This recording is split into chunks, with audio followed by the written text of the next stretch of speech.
Dan siapapun yang berhenti untuk makan di sana tidak pernah terlihat lagi keesokan harinya. Assalamualaikum warahmatullahi wabarakatuh. Selamat datang di channel Napak Tilas, mengungkap sejarah, mitos atau fakta. Bagaimana kabarnya teman-teman? Mudah-mudahan kita semua selalu diberi kesehatan dan kemurahan rezeki. Jadi kali ini saya mempunyai sebuah cerita di mana cerita ini menceritakan seorang janda yang usianya kira-kira 50 tahunan. Dia memiliki sebuah warung. Akan tetapi warung ini selalu ramai. Bagaimana ceritanya? Jangan kemana-mana, check it out.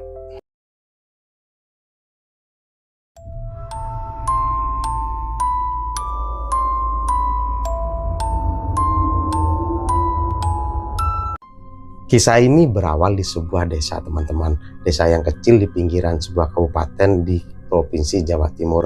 Ada sebuah warung nasi yang cukup sederhana yang selalu ramai setiap malamnya.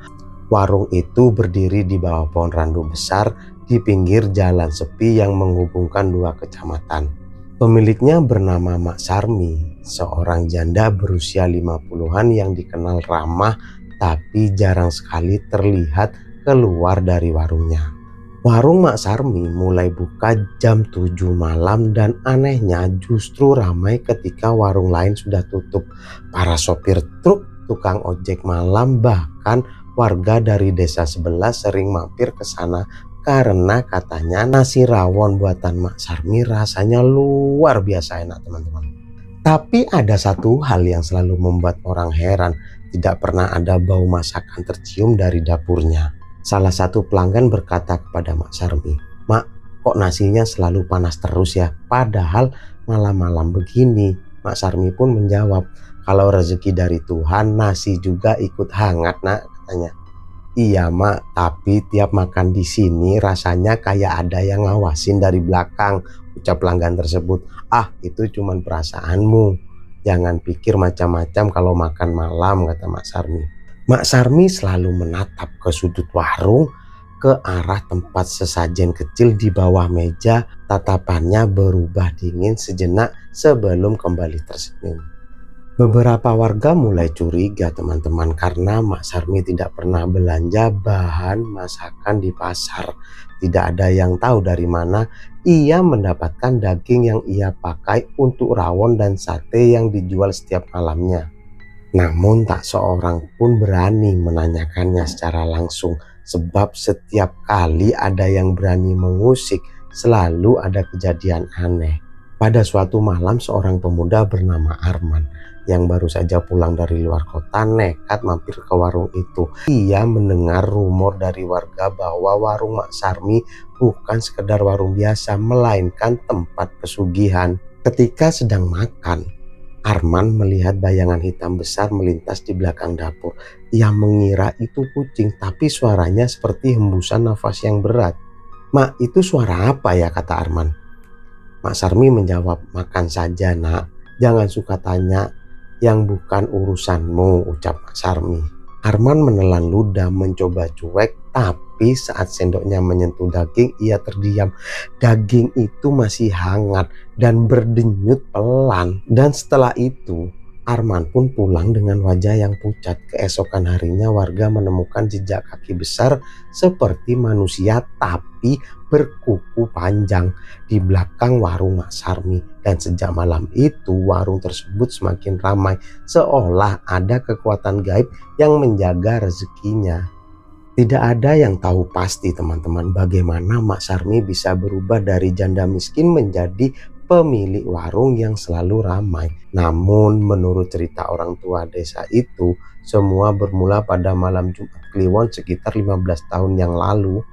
Malam ketika Mak Sarmi menghilang dari rumah selama 3 hari dan kembali dengan wajah yang berbeda, pucat tapi bersinar aneh seolah menyimpan rahasia gelap. Mak Sarmi dulu hanyalah penjual nasi bungkus keliling. Hidupnya susah, suaminya meninggal muda, dan anak semata wayangnya sakit keras. Segala cara ia tempuh, dari pengobatan ke dukun sampai pinjam uang ke tetangga. Namun nasib tak berpihak, anaknya meninggal di usia 10 tahun. Sejak itu, Mak Sarmi sering terlihat berjalan sendirian di malam hari menuju arah pohon randu besar di tepi jalan desa. Warga mengira dia hanya melampiaskan kesedihan, padahal disitulah segalanya dimulai. Malam itu sunyi, hanya suara jangkrik dan desiran angin.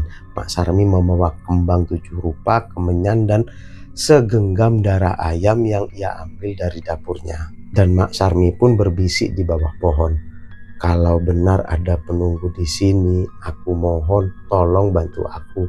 Aku sudah tidak punya apa-apa lagi." Awalnya tak ada jawaban teman-teman. Namun tiba-tiba angin berhenti, daun randu yang besar bergoyang pelan meski udara diam.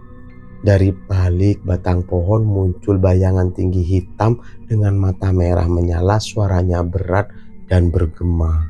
"Kau memanggilku dengan darah," ucap makhluk tersebut. Kemudian Mak Sarmi menjawab dengan gemetar, "Aku hanya ingin hidup, ingin warungku laku agar aku bisa makan," ucapnya. "Kau akan mendapatkannya, tapi setiap malam satu nyawa akan kubawa.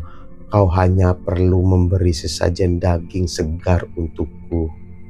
"Daging apa?" ucap Mak Sarmin. "Daging manusia atau daging yang masih hangat?" Mak Sarmi mundur ketakutan, tapi suara itu terus menggema di kepalanya. "Rezekimu ada di darahnya."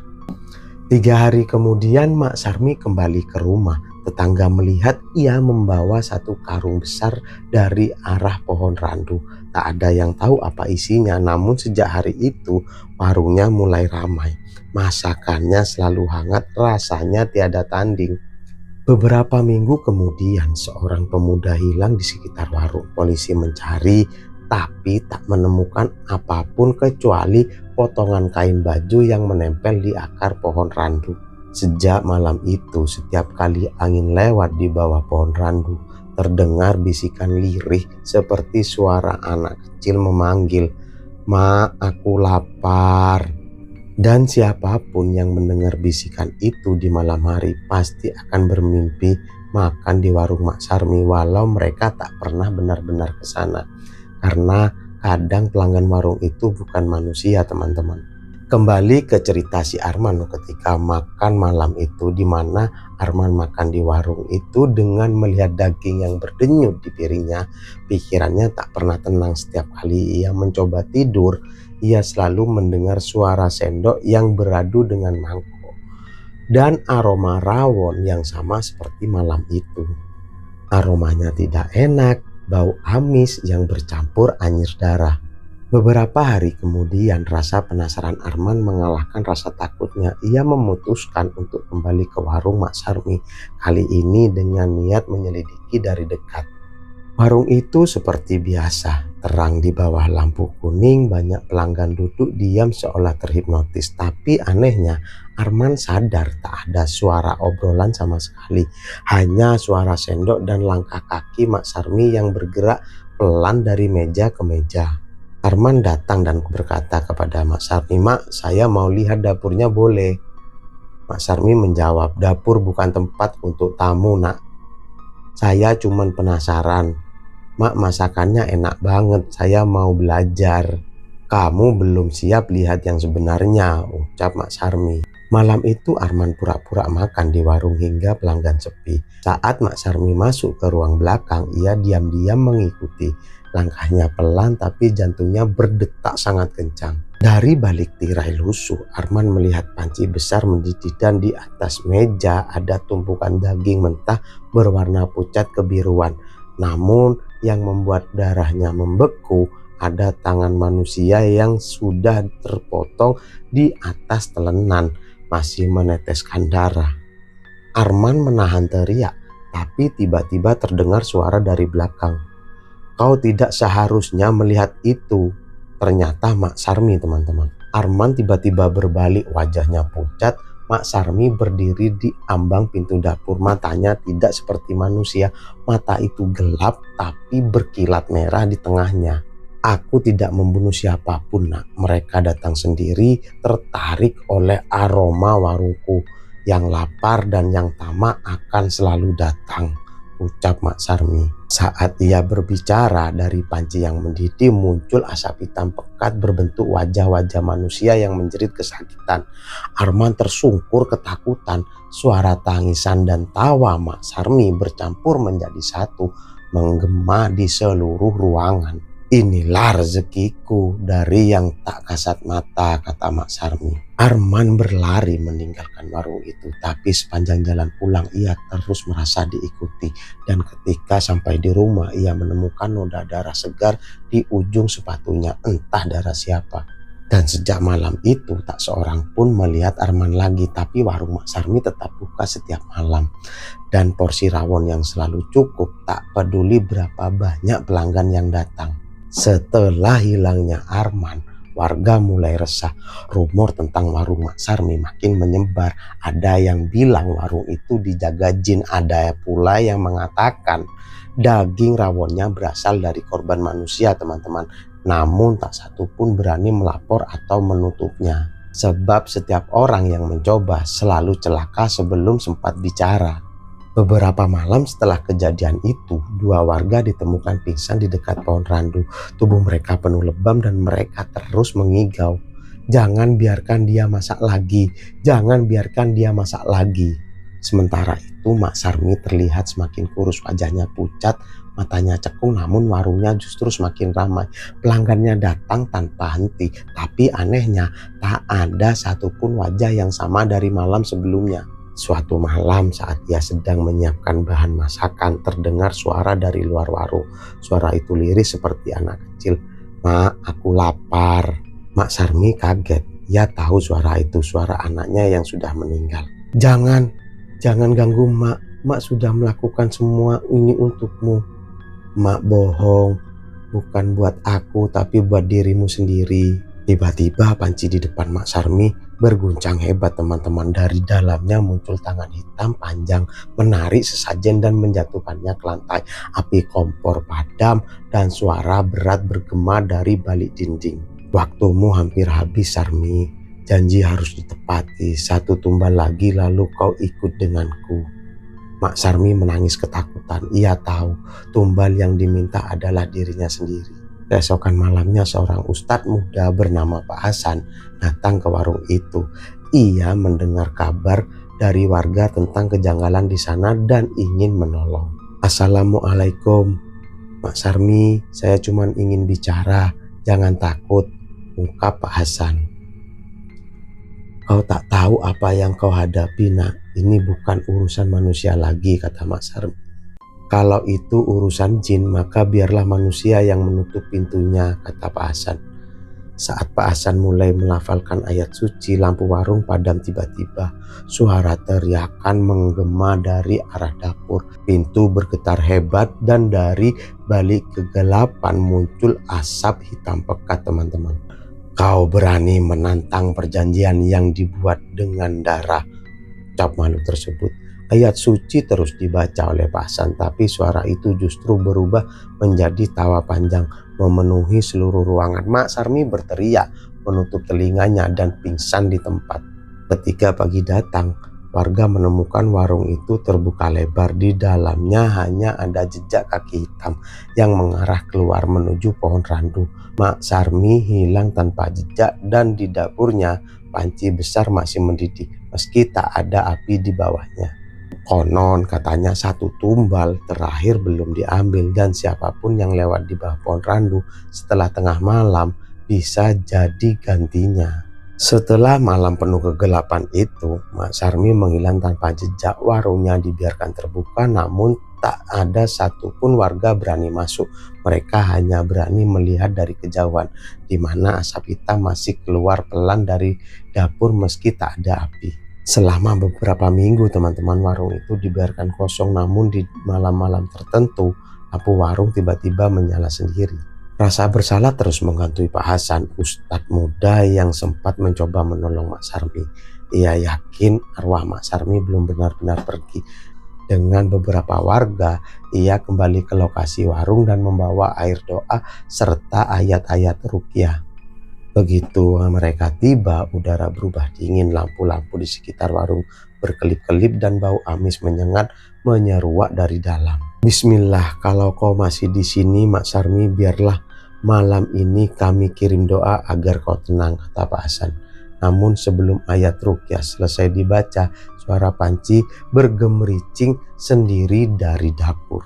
Dari kegelapan muncul sosok perempuan mengenakan daster lusuh, wajahnya pucat, matanya kosong dan darah menetes dari ujung jarinya. Itu Mak Sarmi. Jangan bacakan ayat itu, dia marah. Dia belum pergi, kata Mak Sarmi. Mak, kau harus lepaskan semua ini. Jin itu menipumu, kata Pak Hasan. Aku sudah mencoba, tapi setiap malam aku kembali ke sini. Aku bagian dari warung ini sekarang. Tiba-tiba dari lantai muncul cairan hitam pekat membentuk tangan besar yang menarik kaki Mak Sarmi ke bawah. Ia menjerit sekuat tenaga. Ampun, ampun. Pak Hasan segera membacakan ayat kursi dengan lantang. Lantai bergetar, suara mengerikan bergema dari arah pohon randu di luar. Dia milikku, janji darah tak bisa dipatahkan. Tapi Pak Hasan terus membaca doa dengan seluruh kekuatannya dan keyakinannya. Suara itu semakin lemah lalu menghilang bersama bayangan Mak Sarmi yang terseret ke dalam tanah. Sesaat kemudian warung itu runtuh seketika, meninggalkan abu dan bekas api hangus di tanah.